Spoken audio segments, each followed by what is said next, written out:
Welcome to the Focolare Word of Life podcast.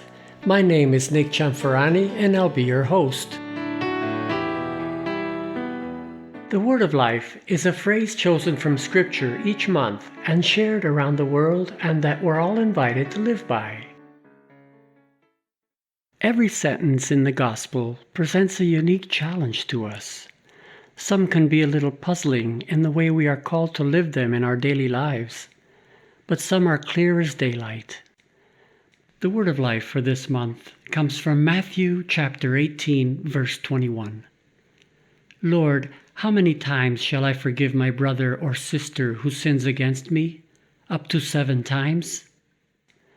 These words take us to the very core of how we are to deal with our neighbors. So many instances occur during our day that require to forgive or to have patience. The person who cuts in front of us on a packed highway, the family member that says something or does something that hurts us, the colleague that makes a decision that affects us and doesn't even acknowledge his or her error. So many things that can upset our day and put us on a path that breeds discord when all we have to do is recall the words of Jesus when he answered the apostles' question, Lord, how many times shall I forgive my brother or sister who sins against me? Up to 7 times? His answer is both inspiring and challenging. I tell you, not 7 times, but 77 times. This answer may make us shake our heads in disbelief, but if we take to heart his words, we'll find that peace that so often evades us when we are not forgiving. In today's podcast, we have chosen 4 experiences that will demonstrate how this month's Word of Life can be lived. In the first, Olivia Gomez shares how she was able to forgive herself after a decision she made to expel a student from her school and who was then killed by a train on his way home. The second experience is from Toni Sawan, who shares how forgiveness was essential in order to maintain peace in his family. Billy Funk then shares how he took the initiative and did a kind gesture towards some workers who did not complete a project as they should have. The last experience is by Janet Cordiviola, who shares how forgiveness was essential in reestablishing unity between her and her husband after some unkind words had been exchanged between them. And now let's go to our first experience. Welcome, Olivia. We have known each other for a number of years, and it is a great pleasure to have you join us today. Can you tell our listeners a little bit about yourself and then share your story? Yes, Nick. My name is Olivia Gomez, and I'm from California. And my experience today on forgiveness, many times we think of forgiveness as a means to forgive others. We forget to forgive ourselves. Some years ago, at work, a situation happened with a student. Deep inside, I felt that offense was grave enough to send the student home right away. The administrator did not feel it was a big deal, so he didn't think there was a rush to send the student home. At the end of the day, when the students were released, an unexpected tragedy happened. The student was hit and killed by a train on his way home. For many years, I blamed myself. I felt I could have done more to have sent him home earlier in the day, thinking that would have prevented his death. And then I realized I had to forgive myself. I had understood it was out of my control. I realized I had to forgive myself in order to help others in my community. Thank you, Olivia, for sharing such a powerful experience with us. Can you tell our listeners what it was like for you once you were able to forgive yourself? Did you feel a certain freedom? Yes, I felt as if a big weight was taken off my shoulders. I understood that my trauma and unforgiveness created a shield between the people I should be loving. Forgiving myself gave me the opportunity to love my brothers and sisters next to me the way they needed to be loved. Thanks again, Olivia, and I wish you all the best for your future endeavors.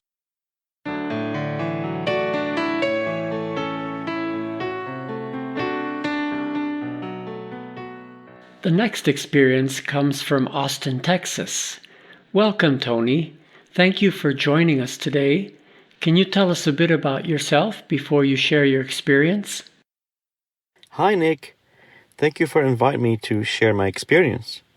My name is Toni. I live in Round Rock, Texas. I am married with one daughter and work in the semiconductor industry. I met the Focolare spirituality in early years of my college and was immediately attracted to its principles of love of God and neighbor, of working towards the unity of the human family, and to become saints together, in order to fulfill Jesus' last prayer that all may be one as he and the Father are one.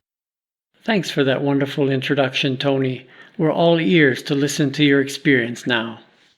One evening, while conversing with a family member, I sensed they were irritated and exchanged some harsh words with me, which brought back an old wound of a time when we did not see eye to eye on a sensitive subject.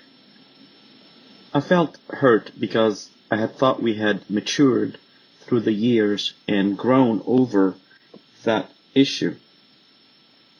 I remember a saying by Chiara Lubick, the founder of the Focolare movement, saying that forgiveness is an act of the will, of freedom, which consists in welcoming back the brother or sister as they are, in spite of the evil they had done to us, the way God accepts us. We grew up sheltered within the family, supported and supporting one another, and that's exactly where we first learned forgiveness and found peace. In some sense, I think receiving offenses by those who are close to us is not expected, which would seem to hurt us more. So, I tried to talk to the family member about the importance of each of us doing our part, going beyond the wounds or whatever holds us back, to ensure the sacredness and unity of the relationships we have, and that I was not mad at them. As I laid in bed and went through my routine examination of conscience, suddenly a smile and joy came to my heart, because I remembered Jesus, who was abandoned by his loved ones, and I could offer my experience to him that night for his consolation, to tell him that I loved him in a small way and was united with him in his suffering. The next day, I felt detached from the events of the previous night, and went ahead with my day, focusing on living the present moment at work. To my surprise, I saw a post on Facebook that confirmed that family member had overcame what irritated them, their hurts, and they forgave too. That day was much different for us when I talked to them again. Unity and peace were restored. Thank you, Toni. It's wonderful to see how your perseverance and love help to restore peace and unity in your family.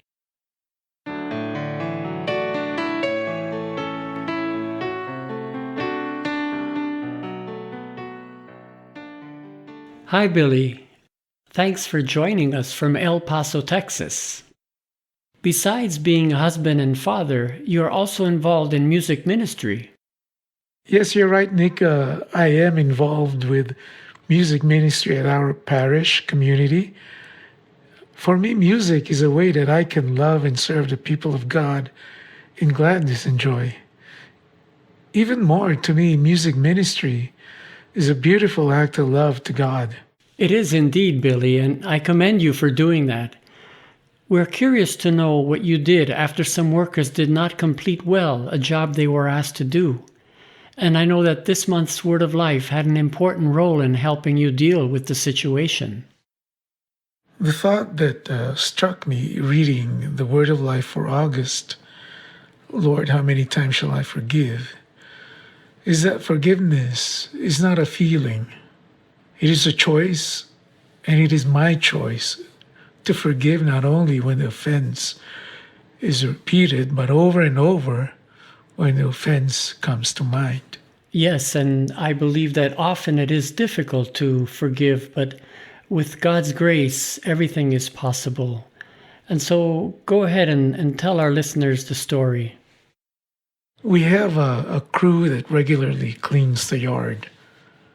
From the beginning, one of them has been different from the other gardeners because I would see him working separately from the rest of the crew.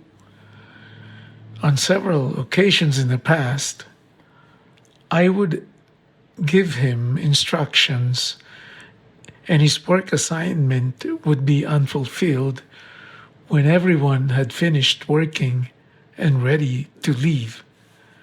When the crew arrived that morning, he came to me straight away to ask for something cold to drink. As I went to fetch the cold drinks, it was hot that day, probably about 104 under the shade, much more under the sun. Anyways, I realized that their supervisor was not around and they were left alone to work. When they were done, I stepped out to check their work in the absence of their supervisor. I saw that there was a lot of unfinished work. The worst was they had blown the leaves and thrush from my yard onto the cul-de-sac instead of gathering them to put it into their trailer. I called his attention, explaining to him that my neighbors are very sensitive about that. And his response was, I cannot do anything about it if the wind blew towards the direction of your neighbors.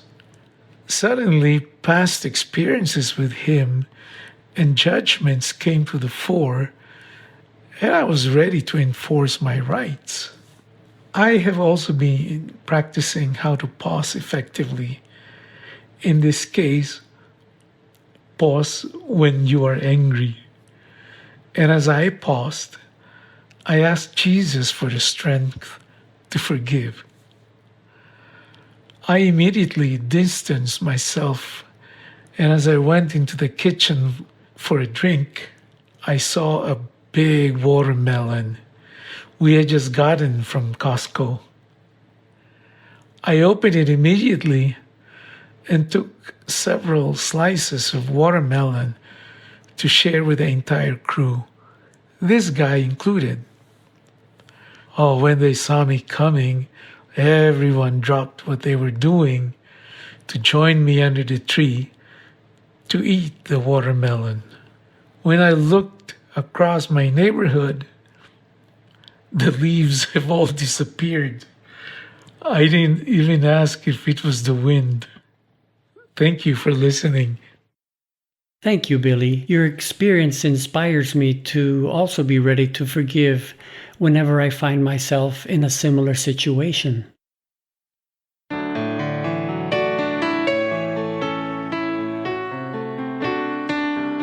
Hi, Janet, and welcome to our podcast. Hi, everyone. I'm really happy to be here today and share this experience on forgiveness. And before you share your experience, can you tell our listeners a little bit about yourself? I have been married for 46 years, and we recently moved back to Kentucky to be near our 2 adult children and our 4 grandchildren. Thank you, Janet. So tell us how this word of life has impacted your relationship with your husband.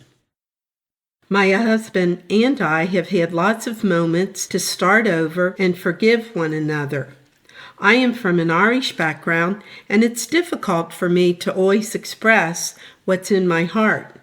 My husband, on the other hand, is from an Italian background, and he can have quite a temper at times.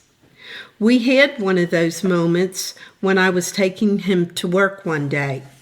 We got into a heated argument, and he shouted some very unkind words to me.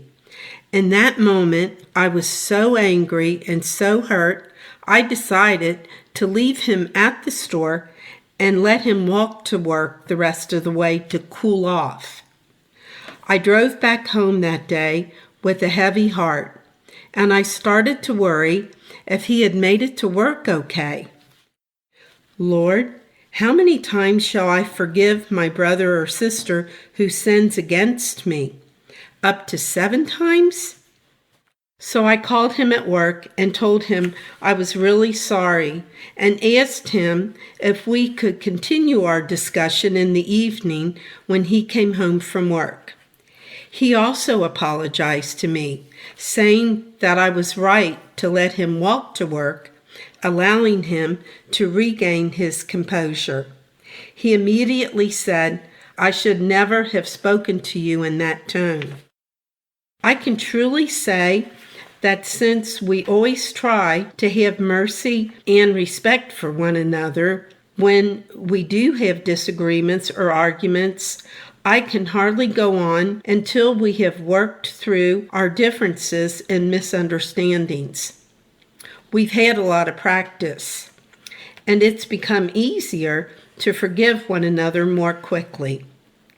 Many times we fail, but we always try to see one another with new eyes, since God also forgives us and sees us anew. We appreciate you sharing your experience with us, Janet. Thank you so much.